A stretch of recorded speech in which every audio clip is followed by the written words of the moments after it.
quand l'amour s'élance. Bonsoir mes amis, je veux vous parler ce soir sur le sujet « Quand l'amour s'élance, la grâce commande ». Je me réfère au texte de l'évangile de Jean, chapitre 3, verset 16. « Car Dieu aima tellement le monde qu'il donna son propre Fils unique engendré pour que quiconque croit en lui ne périsse point, mais possède la vie éternelle. » Ce passage de l'Écriture parle de l'amour, et nous savons qu'il n'y a aucune puissance, ni aucun enseignement, ni aucune règle qui puisse rivaliser avec l'amour chrétien de Dieu. Personne ne peut expliquer l'amour de Dieu, bien que beaucoup aient essayé de le faire. Les poètes et les auteurs de chansons ont échoué. Et nous, comme pasteurs, nous prêchons l'amour de Dieu, mais nous ne pouvons expliquer complètement son amour extraordinaire. Un poète a dit ceci de l'amour de Dieu. « Si tous les océans étaient de l'encre, et les cieux du parchemin, et chaque tige sur la terre une plume, et chaque homme un écrivain, écrire l'amour du Dieu Tout-Puissant assécherait les océans, et le rouleau de parchemin, même étendu d'un bout à l'autre des cieux, serait insuffisant. » J'ai souvent pensé au grand poète qui a écrit ceci. « Depuis toujours, ma foi m'a montré ce fleuve qui a sa source dans ses 5 plaies. L'amour rédempteur a été et sera mon credo jusqu'à ma mort. » Je pense que la chose qui est nécessaire pour cette grande Église universelle de Dieu ce soir, c'est l'amour. Nous n'avons pas besoin, autant que nous le pensons, de nos dons et de nos émotions, quoiqu'ils soient extraordinaires, et que nous rendions grâce à Dieu de nous les avoir donnés. Mais si ces dons ne sont pas soumis à l'amour, ils sont inutiles. L'amour devrait gouverner le foyer. Un foyer qui n'est pas régi par l'amour est un pauvre foyer. Si le mari et la femme ne s'aiment pas profondément, ils ne peuvent pas avoir confiance l'un en l'autre. Souvenez-vous, l'amour est la force la plus puissante du monde.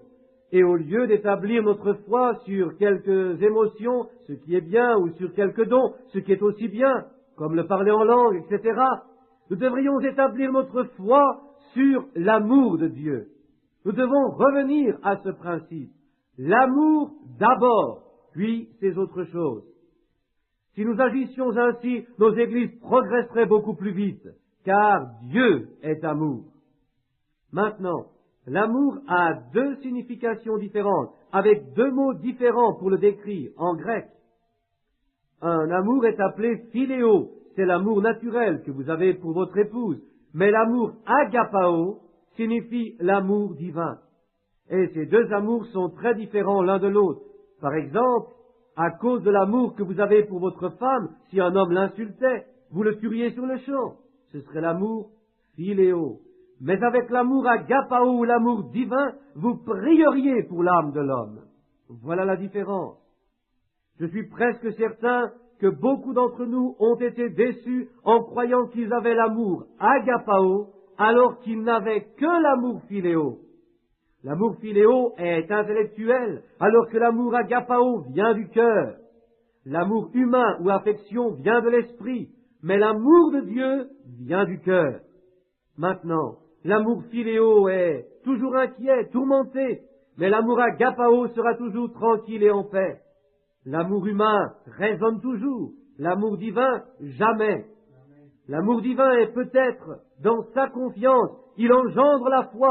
Et quand vous aimez vraiment avec l'amour de Dieu, beaucoup qui sont ici ce soir pourraient dire, vous voulez dire que vous allez seulement lire ce petit verset de l'Écriture et c'est tout? Oh, mais mes amis, il y a assez dans ce petit verset de l'Écriture pour vous envoyer au ciel ou vous condamner à l'enfer pour l'éternité. Votre attitude envers ce petit passage de l'Écriture décidera de votre éternité. Aussi maintenant, méditons sur cette Écriture pendant un moment. De même que ce passage de l'Écriture est court, il y a beaucoup de petites choses que nous pouvons faire dans notre vie. Jésus a dit, si vous donnez seulement un verre d'eau froide en mon nom, vous serez récompensés. Je suis si heureux qu'il considère les petites choses que nous faisons. L'amour est une force puissante, et quand l'amour s'élance, et quand il arrive au bout de ses forces, à son point ultimum, à son apogée, alors la grâce souveraine le relèvera et lui fera atteindre le but qu'il poursuivait. C'est pourquoi nous avons un Sauveur ce soir. Dieu aima tellement le monde, et son amour s'élança vers le monde, qu'il donna un Sauveur. Dieu voulait tellement vous voir heureux que son amour s'est élancé, et il a engendré un rachat de nos maux aussi bien que de nos péchés. C'est l'amour de Dieu qui l'a contraint de le faire. Rien n'est plus grand que l'amour. Il apporte la confiance, il apporte la foi, il apporte le pardon. L'amour ne connaît pas la peur, l'amour bannit toute crainte. Dieu veut que vous l'aimiez et que vous ayez confiance en lui. Ce qui chassera vos craintes vous conduira à le servir avec un amour plus grand. L'amour n'est pas basé sur des lois légales que nous devons respecter, mais l'amour est basé sur la confiance mutuelle, la foi en Dieu, la confiance en Dieu, la croyance en Dieu. Et je vous dirai ceci, mes amis, quand l'amour de Dieu entrera dans votre cœur, vous ne ferez de mal à personne, et personne ne pourra vous faire de mal. Car quand vous croyez en Dieu, quand vous croyez vraiment en lui, épousez-le, mourrez aux choses du monde. Alors Dieu lance son amour, et son amour vous fait ce que vous êtes. Je veux vous parler d'un témoignage personnel, d'une de mes expériences avec l'amour. Ma vie n'est pas mystique comme les gens le croient, non, elle ne l'est pas. Son amour du Christ est l'amour essentiel. Et il ne suffit pas seulement de dire que vous l'aimez, mais il faut l'aimer du fond de votre cœur. J'ai vu les démons les plus cruels mater, j'ai vu des animaux sauvages se coucher devant la présence de l'amour de Dieu. L'amour repousse très loin la crainte. Certains d'entre vous, présents ici ce soir, se rappellent peut-être cette soirée à Portland, Oregon, où un démon m'a affronté et a craché sur moi et m'a injurié. Beaucoup de pasteurs s'enfuirent de l'estrade. Ils avaient peur de lui. Il y avait ceux qui pensaient que l'on devait appeler la police et lier cet homme de force et le remettre en prison. Au lieu de haïr cet homme, je l'ai aimé. Je pensais, ce pauvre homme ne veut pas me faire de mal. C'est le démon dans cet homme qui veut me faire mal. Cet homme a probablement une famille qu'il aime. Il aime manger, être en société, être un citoyen. Mais c'est le diable qui est en lui qui fait cela. Je pensais, ce pauvre frère, il vint tout près de moi et dit, « Je vais vous montrer si vous êtes un homme de Dieu ou non. » Eh bien, je ne dis rien. Je regardais simplement, tout était calme. Alors l'homme dit, « Vous, serpent dans l'herbe !» Je ne dis rien. Mais rappelez-vous ceci, je n'avais pas peur, car je l'affrontais avec l'amour de Dieu. Alors comme il levait le poing pour me frapper, je dis, « Satan, sors de cet homme !» Et il tournoya et s'écroula sur mes pieds, les clouant au sol. Ne craignez rien, mes amis, aimez. Maintenant, souvenez-vous, le diable vous fera défendre chaque pouce de terrain que vous voulez garder, mais si vous aimez Dieu, aucune crainte ne subsiste. Et vous pouvez conserver votre foi et ne pas être battu. Je me rappelle ceci à Mexico, l'année dernière. On nous a dit que nous ne pourrions pas avoir de salle pour recevoir les gens venus en foule, et qu'ainsi, tous les gens venus pour les réunions devraient se réunir en plein air. Il n'y avait pas de chaise pour s'asseoir. Ils s'appuyaient les uns contre les autres pour écouter la parole de Dieu. Les jeunes et les vieux mélangés, et ceux exténués de fatigue, qui avaient peut-être marché toute la journée pour venir à la réunion. Comme je les voyais là, debout dans le froid, je pensais, comme ils doivent aimer le Seigneur. Le jour du jugement dernier, comme ils se détacheront des membres des dénominations qui ne voudraient même pas s'approcher de la porte d'une telle réunion. Et un soir, alors que la réunion allait prendre fin, la pluie se mit à tomber en abondance. Nous étions tous trempés, quand un grand remous commença à se produire dans la foule. Mon fils, Billy Paul, vint vers moi et me dit, « Papa, il y a une petite dame au fond dans la foule, son bébé est mort, elle se débat contre les huissiers, elle crie tellement fort pour arriver jusqu'à toi. » Aucun d'entre nous ne peut la retenir. Je dis au frère mort d'aller vers elle et de prier pour elle. Et sur ces mots, le frère mort s'était approché de la petite femme mexicaine dans la foule, qui à ce moment était arrivée presque à l'estrade. Et comme il se dirigeait vers elle, je vis un petit bébé qu'elle levait. La mère me regardait, criait « Père, Père !» Je dis « Amenez le bébé ici. » Je remarquais qu'il était immobile sous sa couverture trempée de pluie. Elle me dit qu'il était mort des heures auparavant, mais qu'elle ne voulait pas l'abandonner au docteur ou à une entreprise de pompe funèbre, mais qu'elle me l'avait apporté pour que je prie pour lui. Je posais les mains sur le petit bébé et j'adressais une prière toute simple à Dieu. Et Dieu m'est témoin. Le petit bébé poussa un petit cri et il commença à donner des coups de pied aussi fort qu'il le pouvait. Et ceci émut tout Mexico. Quand l'amour d'une mère s'élance, la grâce de Dieu prend le relais. Amen. Le lendemain soir, ils m'amenèrent un homme tout ridé. Il était très vieux, couvert de haillons. Comme il était devant moi, il sortit un chapelet, il commença à prier. Je dis, rangez-le, mon frère, vous n'en avez pas besoin maintenant. Oh, comme j'aimais ce vieil homme, et comme j'en avais pitié. Alors, je vis ses pauvres pieds sans chaussures, son pantalon en loques, et devant une aussi grande misère, je ne voulais pas croire que la nature aussi lui était hostile. Mais il était complètement aveugle.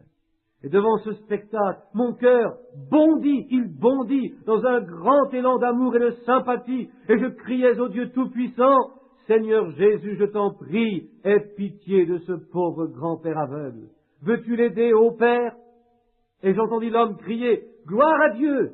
Il avait recouvré la vue. Pourquoi? Parce qu'il avait participé aux souffrances de Jésus. Vous devez le faire. Si j'ai jamais été exaucé quand je priais pour quelqu'un, c'était quand je pouvais partager leurs souffrances, ressentir leurs infirmités, me mettre à leur place. Alors quelque chose en vous va au-delà de la raison et prononce la prière de la foi en faveur des malades. Vous devez souffrir avec un malade, vous devez avoir pitié de lui, compassion, vous devez être avec lui avant de pouvoir l'aider. Alors vous descendez dans une espèce d'abîme, c'est l'amour de Dieu qui est au-delà de l'amour humain. Je vais vous dire autre chose. Peut-être me prendrez-vous pour un fanatique après cela, mais de toute manière, je vais vous la dire. Tout mon ministère a été basé sur l'amour. Si je peux aimer ou être en communion avec quiconque qui est devant moi, il arrive quelque chose. Quand j'étais garde-chasse, il y a quelques années, je parcourais les bois et les champs pour mon travail. Quand je me souviens que pas loin de l'endroit où je patrouillais, il y avait un ami qui était malade et qui avait besoin de moi. Je pensais que j'irais voir cet ami, maintenant que j'en étais si près. Je traversais un champ qui avait été entouré d'une barrière, sachant que c'était le chemin le plus court. Alors, je posai mon fusil sur la banquette de la voiture, ouvris la barrière et commençai à traverser le champ vers la maison de mes amis. Alors que j'étais à environ 200 mètres de la barrière, je vis un grand taureau noir se dresser devant moi. Mais d'où venait-il? Alors je me souvins que c'était un taureau très meurtrier, qui avait été enlevé de la ferme de Burke seulement quelques mois auparavant. Il avait tué un homme, mais comme il était un bon étalon, on l'avait vendu à cette ferme, et j'avais oublié qu'il était là. Il était à peine 30 mètres de moi. Je cherchais mon fusil, mais il n'était pas là. Il était dans la voiture où je l'avais laissé. Oh, je suis content de l'avoir laissé, autrement j'aurais tué le taureau, et puis je serais allé le payer. Il gratta un peu le sol, il se précipita sur moi, je savais que la barrière était trop loin, il n'y avait près de moi que le buisson de chêne derrière lequel il s'était couché. Oh, que pouvais-je faire? De quelque côté que je me tourne, il m'aurait tué, c'était la mort. Alors je pensais au Seigneur, et du fond de mon cœur je dis, j'affronterai la mort aussi bravement que je le pourrai, grâce à ma confiance en Jésus-Christ. Et immédiatement après cet élan de mon cœur, maintenant je vous en prie, ne considérez pas cela comme un enfantillage. Quelque chose arriva. Oh, je voudrais que cela arrive en ce moment même. C'est toujours dans ces moments-là que quelque chose arrive. Au lieu de haïr ce taureau, j'ai communié avec lui. Je l'ai aimé je n'éprouvais pas plus de crainte de cet animal que j'en éprouve devant vous, mes frères, sur cette estrade. Toute peur m'avait abandonné. Je pensais, pauvre être, je suis sur ta propriété, tu es un animal, tu ne sais rien, tu sais seulement défendre tes droits. Alors, parlant à haute voix, je dis ces mots au taureau. Ô créature de Dieu, je suis un serviteur de Dieu, et je vais prier pour mon frère malade. Je regrette de t'avoir dérangé, mais au nom de Jésus, retourne te coucher. À ces mots, il s'arrêta net. J'étais immobile devant lui, aussi calme que je le suis maintenant. Et ce grand taureau meurtrier arrêta sa charge contre moi, à 2 mètres de moi. Il fut si décontenancé qu'il regarda de côté et d'autre, puis il se détourna, il retourna se coucher, et je passais à 2 mètres de lui, mais il ne fit pas un seul mouvement. Oh, quand l'amour est mis à l'épreuve, il repoussera tout ennemi ou toute épreuve terrestre. Le Dieu qui a fermé la bouche des lions dans la fosse est encore vivant aujourd'hui, mes frères. Ma femme, qui est ici ce soir, quelque part, me demande toujours de tondre la pelouse sans chemise. J'ai environ 1 demi-acre d'herbe là où je vis, une grande pelouse devant la maison et une grande pelouse derrière. Et pendant que je tonds la pelouse, j'ai trop chaud en plein soleil. Alors j'enlève ma chemise, seulement quand je suis dans la cour arrière. Et je tonds tant que je peux. Aussitôt que je reçois l'appel d'un malade, je cours dans la maison, je me change et quelques minutes après, je réapparais beaucoup plus présentable. Bien. Mais pendant ce temps-là, la pelouse devant la maison a poussé avant que j'aie fini la pelouse de derrière. Car je ne peux m'en occuper que de temps en temps dans la journée. Un après-midi très chaud, je tondais la pelouse derrière la maison. Personne ne pouvait me voir, aussi j'enlevais ma chemise. Et je me mis à tondre la pelouse très vite. J'avais oublié que dans un coin de la barrière, il y avait un nid de guêpes. Et je poussais la tondeuse dans ce nid. Oh, mes amis, Dieu m'est témoin, en un instant, je fus complètement recouvert de guêpes. Maintenant, vous savez combien la piqûre d'une guêpe est dangereuse. Elle peut vous tuer. J'étais là, le torse nu. Alors il se produisit quelque chose. L'amour. Voilà ce que c'est. Au lieu de haïr ces guêpes, je pensais, pauvre petite créature de Dieu, je n'ai rien contre vous. C'est votre domaine. Je vous ai dérangé. Puis je dis tout aux guêpes, je suis tellement ennuyé d'avoir oublié que votre domaine était là. Et je vous ai effrayé, je vous ai dérangé. Je vous en prie, pardonnez-moi. Cela paraît enfantin, mais je pense qu'il est préférable que nous soyons des enfants de Dieu, plutôt que de toujours nous comporter et agir en adultes en voulant tout faire par nous-mêmes. J'étais couvert de guêpes, mais je n'en avais pas peur. Et j'ai dit, petite créature, retournez dans votre nid, je ne vous ferai aucun mal. Et aussi vrai que Dieu existe, ces guêpes tournèrent autour de moi 3 ou 4 fois et retournèrent directement dans leur nid. C'était l'amour. Oh, la puissance de l'amour, mes amis. Amen. Voici une autre occasion où l'amour s'est manifesté à moi et m'a bouleversé. L'été dernier, j'étais assis sous le porche avec mes bons amis Léo et Jen, leur enseignant la parole de Dieu. Nous avions étudié très sérieusement une leçon sur le sujet, l'amour d'une mère. Et ce matin-là, dans le journal, il y avait une histoire d'une belle jeune fille noire qui avait donné naissance à un enfant illégitime et qui l'avait emmené au pont sur la rivière Oyo. Elle l'avait jeté dans l'eau enveloppée dans sa couverture. Un chauffeur de taxi avait signalé le fait aux autorités qui avaient fait une enquête, qui avait confirmé les faits. Nous avions discuté de ce drame, disant que cette femme n'avait certainement aucun amour. C'était une femelle qui avait donné le jour à un enfant, mais elle n'était certainement pas une mère. Et aussitôt nous vîmes un opossum remonter mon allée. Il était passé devant d'autres cours qui n'étaient pas clôturées, et il était venu vers la mienne qui était complètement clôturée, comme s'il connaissait le chemin, car il n'essaya pas de passer sous la barrière. Il vint vers l'allée, s'y engagea, se dirigea directement vers le porche.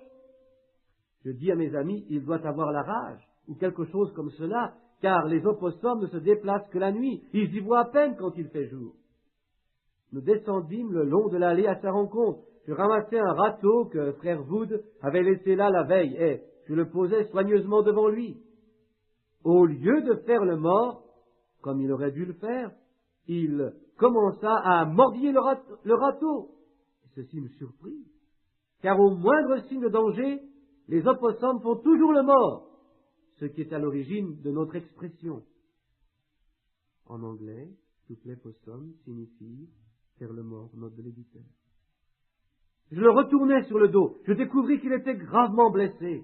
Il avait une patte cassée, un côté de sa tête avait été écrasé, et c'était plein de sang coagulé. Les mouches avaient ouvert la blessure, des vers s'étaient formés, et cela sentait comme de la viande pourrie, et c'était très infecté. Et après quelques instants sur le dos, la poche dans laquelle elle portait ses petits s'ouvrit, en raison de sa faiblesse. Ses muscles étaient si fatigués et affaiblis qu'elle ne pouvait même plus tenir sa poche fermée. Et il y avait là 9 petits bébés. Elle les avait nourris. Oh, je vous en prie, réfléchissez à cela, voulez-vous, jusqu'à son dernier souffle, à l'extrême limite de ses forces. Elle nourrissait ses petits bébés et essayait de les protéger. Je dis à Léo, à Jen, regardez, mes amis, voici une vraie mère. Elle utilise son dernier souffle pour combattre pour ses bébés, alors que cette femme de couleur a jeté les siens dans le fleuve. Voici le véritable amour d'une mère pour sa progéniture. Oh, comme j'étais touché. Alors l'opossum essaya de se relever. Aussi je la laissai. Elle commença à remonter l'allée vers ma maison, et nous continuions à l'observer, cet opossum. Elle alla directement jusqu'aux marges de mon perron, et elle s'effondra et resta immobile. Et nous nous dirigeâmes vers elle. Et à cet instant, frère et sœur Wood s'approchèrent. Sœur Wood, qui est vétérinaire, me dit, « Elle est trop sérieusement blessée pour vivre. Aussi vous feriez mieux de la tuer, frère Branham. » Oh, dis, je ne peux pas. Elle dit, « Mais elle va mourir, et les petits mourront de faim. » Elle dit, « Prenez les petits et tuez-les vite. » Elle m'affirma qu'il était préférable de les tuer que de les laisser souffrir. Mais, oh, je ne pouvais pas le faire. Alors elle dit, bon, allez chercher un revolver et tuez cette pauvre bête, frère Branham. Je dis, non, je ne crois pas, sœur Wood, je ne peux absolument pas le faire. Alors elle me dit, vous êtes un chasseur, n'est-ce pas? Je dis, oui, mais je ne suis pas un assassin. Alors elle dit, eh bien, allez chercher mon mari pour qu'il le fasse alors. Mais je ne croyais pas que cela fût la bonne solution. Je répondis, bon, attendons un moment. Et la journée passa. Ce soir-là, je suis sorti faire une promenade avec ma famille. Et en revenant, je suis allé voir si l'opossum était toujours là. Elle était toujours là. Plus près de la mort que jamais. Je savais que si elle avait eu tant soit peu de force, elle serait partie durant la nuit, car ces animaux se déplacent pendant la nuit. Mais elle gisait là. Et ces petits essayaient encore de téter. Oh, comme j'avais de la peine pour ce petit animal blessé gisant là, mourant. Et tôt le lendemain matin, ma fille Rebecca vint vers moi. Il était environ 6 heures du matin, et je venais d'aller dans mon bureau, mon cabinet de travail, pour méditer sur notre Seigneur. Et elle me dit, « Papa, je suis obsédé par cette vieille mère opossum. » Je répondis, « Moi aussi, Becky. » Alors nous décidâmes d'aller la voir, et comme nous l'observions, elle paraissait pire que jamais. Sa respiration était si lente qu'elle était à peine perceptible. Becky commença à pleurer. Aussi, nous rentrâmes, je la renvoyai se coucher. Je retournais à mon bureau, je me suis assis, je pensais, « Oh mon Dieu, comme cette pauvre mère opossum doit souffrir. Combien elle doit aimer ses petits. J'espère que je ne dois pas l'avoir tuée. » Et pendant que j'étais assis là, quelque chose me dit, « Tu as prêché sur elle hier. Elle a été le sujet de ta prédication. » Je dis, « C'est vrai. » « Tu as dit que c'était une vraie mère. » Je dis, « C'est vrai. » Mais je te l'ai envoyée à ta porte. Et elle y est restée comme une dame pendant 24 heures attendant son tour pour que l'on prie pour elle. Et tu n'as jamais dit un mot. Je dis, mais je dis, mais à qui est-ce que je parle? Est-ce que je me parle à moi-même? Je me dressais soudain et je pensais, oh, est-ce toi, oh mon Dieu? Je baissais la tête et je m'écriais, ô Dieu de clémence, pardonne son ignorance à ton serviteur. Je regrette profondément, Seigneur, d'être aussi stupide et de tant manquer de sagesse. Je t'en prie, pardonne-moi. Seigneur bien-aimé. Et sur ces mots, je me suis précipité vers la vieille mère opossum. Je me suis agenouillé auprès d'elle. J'ai levé la tête vers Dieu en priant pour sa guérison. J'ai posé mes mains sur son corps presque inanimé et j'ai prié avec ferveur. Et pendant que je me relevais, la vie commença à revenir dans son corps. Elle se remit sur ses pattes, elle réunit ses petits. Elle me regarda comme pour me dire « Merci, gentil monsieur ». Elle traversa la pelouse, se dirigeant vers l'allée. Elle descendit l'allée, puis tourna à droite, allant directement vers la route. Et suivant le chemin qu'elle avait pris pour venir, elle s'enfonça dans les bois. Comme j'étais heureux, et combien je remerciais Dieu. Il avait conduit une pauvre vieille mère opossum à ma porte pour que je prie pour elle, et il lui avait rendu la vie. Un animal qui n'a même pas une âme, pour que le Saint-Esprit vienne y habiter. Et pourtant Dieu la conduisit de sa main puissante. Autant que je sache, elle vit toujours, elle a élevé sa petite famille. Si Dieu, par son Saint-Esprit, a pu conduire une pauvre opossum muette vers moi pour que je prie, pour que sa vie soit épargnée, combien plus précieux êtes-vous qu'un opossum? N'êtes-vous pas venus ici ce soir pour prier, mes chers frères, certainement? Si Dieu a rendu la vie à un opossum, il peut vous la rendre à vous aussi. Oh, tournons-nous vers lui de tout notre cœur. Vous qui êtes étendus ici malades, ne savez-vous pas que le roi des rois vous observe? N'ayez aucune inquiétude, n'ayez pas peur. Vous pouvez dire, oh, mais je ne suis rien devant Dieu. Mais je dis ceci, vous êtes son enfant, et Dieu vous veut, il vous aime, il vous a tant aimé, que quand son amour s'est élancé, la grâce souveraine a pris sa place, et qu'il a envoyé un sauveur pour vous racheter et vous ramener à lui. Dans ce sauveur, il a été blessé pour nos péchés, parce qu'il vous aimait. Dieu a vu les tristesses de son peuple. Vous avez été guéris par ses meurtrissures. La grâce de Dieu a tracé la voie, car son amour le réclamait. Et quand son amour a projeté ses sentiments, le Christ s'est avancé pour prendre sa place. Quelque chose devait prendre la place. Son amour seul s'est avancé vers vous, et la grâce a fourni un sacrifice pour vous. Maintenant, on vous demande seulement de le croire. Quiconque croit en lui ne périra pas, mais il aura la vie éternelle. Je suis certain que vous comprenez bien ceci. L'amour est l'un des plus grands instruments existants dans l'univers de Dieu. Dieu est amour. La Bible dit qu'il est amour. Et quand vous devenez l'un de ses enfants, vous devenez une partie de cet amour, une partie de l'univers de Dieu. Vous devenez un sujet de son empire. Quand vous faites cela, vous devenez un fils ou une fille de Dieu. Et il a dit qu'il vous donnerait la vie éternelle. Maintenant, le mot employé en grec pour la vie éternelle est Zoé, qui signifie la vie même de Dieu. Alors l'amour de Dieu lancé vers vous, vous faites venir une partie de lui après votre conversion. Alors vous devenez un enfant qui est né de ou qui vient de, et cela vous fait tellement entrer en communication avec Dieu que vous êtes maintenant un fils ou une fille de Dieu. Dieu le Créateur a créé toutes choses par sa puissance, par la voix de sa parole exprimée. Et tout ce qui est la parole de Dieu est clair. Le monde tout entier a été fait par lui. Et combien nous nous trompons quand nous essayons d'ignorer la parole de Dieu, ou quand nous essayons de limiter la puissance de Dieu par notre propre imagination. La terre sur laquelle nous sommes ce soir n'est que la manifestation de la parole de Dieu. Dieu a fait le monde par sa parole parlée. Oh mon Dieu, pourquoi êtes-vous venus ici ce soir? Pour que l'on prie pour vous. Je vous demande, quelle est la position de votre âme vis-à-vis de Dieu?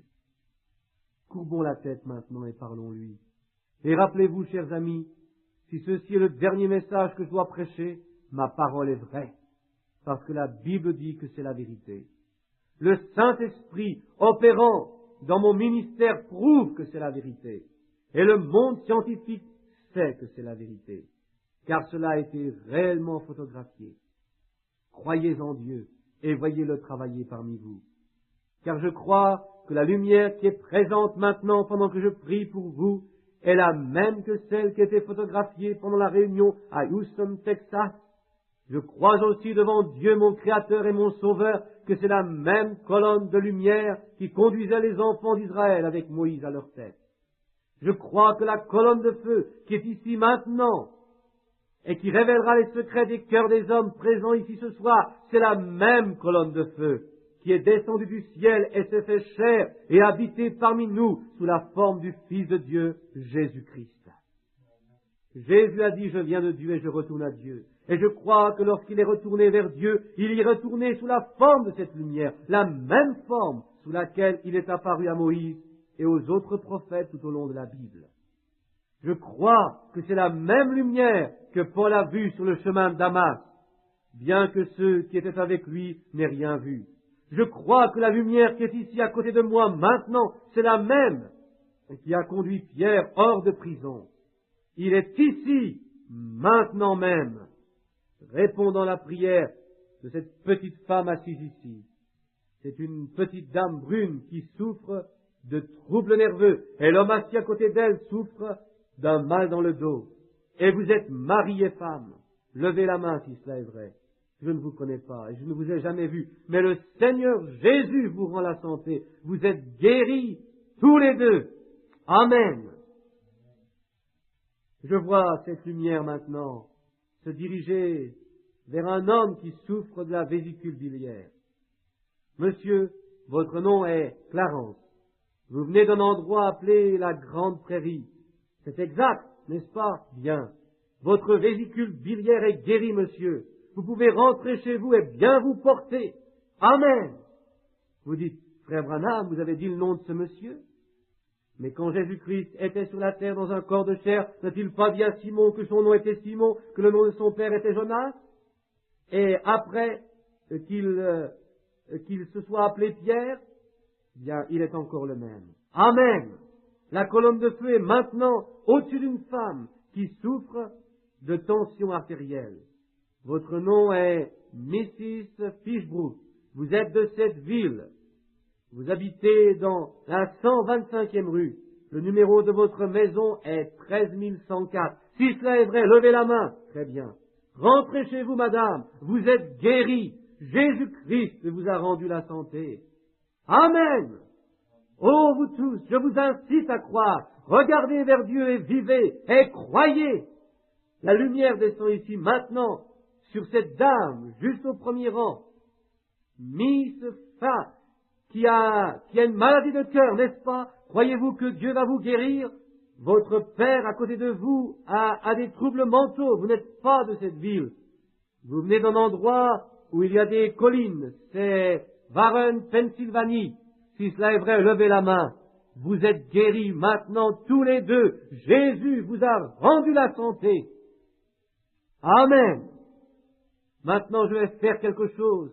Vous tous, dans la foi en notre Seigneur Jésus-Christ et refroidis, vous tous qui êtes loin de la victoire ce soir, tous les pécheurs, venez maintenant à Christ qui vient de se manifester à vous. Venez maintenant au Seigneur Jésus. Vous tous qui voulez être lavés de la tache du péché, le Christ est ici. Avancez maintenant pendant qu'il est ici. Le voulez-vous? Venez, amis pécheurs, vous rétrogrades, vous qui êtes froids, tièdes, indifférents, ceux du balcon, venez. Nous vous donnons l'occasion de venir accueillir notre Seigneur Jésus qui enlève son aiguillon à la mort. Certainement, je sais de quoi je parle. Il ne me permettrait pas de faire ces choses pour prouver qu'il est ici. Vous voulez être lavés du péché? Venez vite maintenant, chacun de vous. Qu'avez-vous, Canadiens? Qu'est-ce qu'il y a? Il est bon d'être conservateur, mais ne soyez pas trop rigide. Le Saint-Esprit, peiné, attristé, s'éloignerait de vous. Vous ne pourriez plus revivre. Écoutez-moi, je parle au nom du Seigneur. Dominez cet entêtement et cette raideur qui sont parmi vous. Agenouillez-vous. Vous savez que vous devez vous repentir. Je parle au nom de Jésus-Christ. Si vous voulez revivre, réchauffez vos cœurs auprès de Dieu. Je suis un serviteur de Dieu, un prophète de Dieu. Et il y en a parmi vous ici ce soir qui ont besoin d'être autour de cet autel. Vous feriez mieux de vous mettre en règle avec Dieu, car le moment approche où vous hurlerez pour y être, mais vous ne pourriez plus y être. C'est ainsi parle le Seigneur. C'est Dieu qui vous parle. Frayez-vous un chemin jusqu'à cet autel. Vous qui êtes indifférents, honte à vous quand le Saint-Esprit vient faire les choses qu'il a fait au milieu de vous. Et vous restez assis comme si vous étiez morts, pétrifiés. Levez-vous et venez à l'autel. Repentez-vous ou mourrez. Oh, je ne sais pas pourquoi je dis ceci, mais quelque chose me dit de le dire. Je vous donne un avertissement. Il est possible que ce soit le dernier. Repentez-vous. La dénomination à laquelle vous appartenez m'importe peu. Si vous ne vous repentez pas et si l'amour de Dieu n'est pas dans vos cœurs, vous êtes des pécheurs et sur le chemin de l'enfer. C'est cela. Ainsi parle le Seigneur. Le même Dieu qui voit les esprits ici et leur dit leur état spirituel parle en ce moment même. Je parle au nom de Jésus-Christ. Précipitez-vous à l'autel et que votre repentance soit spontanée, rapide, avant que Dieu ne tourne la page qui vous concerne et que vous soyez condamnés pour toujours. C'est comme cela. Ainsi dit le Saint-Esprit qui est au milieu de nous maintenant. Cela est brutal, mais c'est lui qui parle. Je ne dis que ces paroles. Dieu sait que pour rien au monde, je voudrais dire des choses de mon propre chef. Quelque chose m'a saisi et m'a obligé à les dire. Je ne fais qu'obéir à Dieu. Venez à l'autel, pendant que nous chantons une autre strophe de « Il y a une fontaine remplie de sang ». Oh, comme ce pays a besoin d'être démoli, vous devez démolir avant de reconstruire. Vous êtes allé à l'église depuis si longtemps que cela vous a rendu orgueilleux et rigide. Vous avez besoin d'une profonde repentance. Vous avez besoin, comme autrefois, de sentir l'amour de Dieu dans votre cœur. Et souvenez-vous, vous serez hantés par ma voix jusqu'à votre mort. Cela est vrai.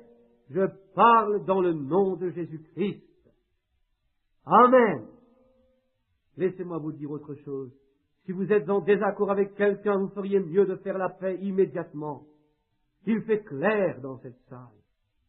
Mon esprit ne contestera pas toujours avec l'homme. Je crois que je me lèverai de mon siège et que je viendrai. Si mon cœur ne s'élancerait pas vers Dieu, je me dirigerai de toutes mes forces vers l'autel, mes amis. Je n'ai jamais vu ceci arriver pendant des années. Je n'ai jamais ressenti une sensation telle que celle qui m'envahit il y a quelques instants quand je vis ce qui ressemblait à des ténèbres onduler au travers de ce bâtiment et quelque chose m'a frappé. Ce n'étaient pas mes paroles que je prononçais. Je les ai prononcées sans le vouloir. Dieu sait que cela est la vérité. Il y a quelque chose qui ne va pas. Rappelez-vous simplement ceci. Écoutez, mes amis, je ne suis ni un temporisateur ni un fade. Je dis la vérité. Et Dieu m'est témoin que si je dis vraiment la vérité, vous êtes tellement attachés à l'Église que vous avez oublié Christ. Je suis si heureux de voir vos convictions, vos décisions, et cet autel plein de cœurs honnêtes. Cela montre que Dieu avance. Maintenant, tous ensemble, prions et appelons le Seigneur pendant qu'il veut bien nous écouter. Dieu donnera un réveil à Edmonton si vous voulez obéir. Venez, invoquons Dieu. Et souvenez-vous de ceci, nous avons besoin d'un réveil. Et votre sang ne sera pas sur moi au jour du jugement. Je parle dans le nom de Jésus-Christ. Voudriez-vous voir une autre nuit de Pentecôte? Cela dépend de vous. Celui qui a donné la Pentecôte, le Saint-Esprit est là. Je vous en prie, invoquons Dieu. Ô Dieu éternel, je viens au nom de Jésus-Christ. Maintenant le diable a été vaincu, la maladie a été guérie, l'évangile a été prêché, et la puissance de Dieu a écarté de ce bâtiment d'exposition toute puissance du diable. Ô Seigneur, abat toutes les cloisons de séparation, anéantit tous les particularismes, démolit tous les idéalismes de ce genre, et que le Saint-Esprit descende maintenant dans chaque cœur comme une puissante tempête. Remplis cette nombreuse assemblée ici présente de la puissance instructive du Saint-Esprit. Fais jaillir une flamme dans chaque cœur. Ô Dieu éternel qui connaît le cœur des hommes, qui t'est révélé comme un feu flamboyant, pardonne tous les péchés, efface les manquements, et purifie et blanchis ces gens. Exauce-nous, Seigneur. Oh, béni soit le nom du Seigneur. Levez les mains, mes frères, et louez-le, louez-le.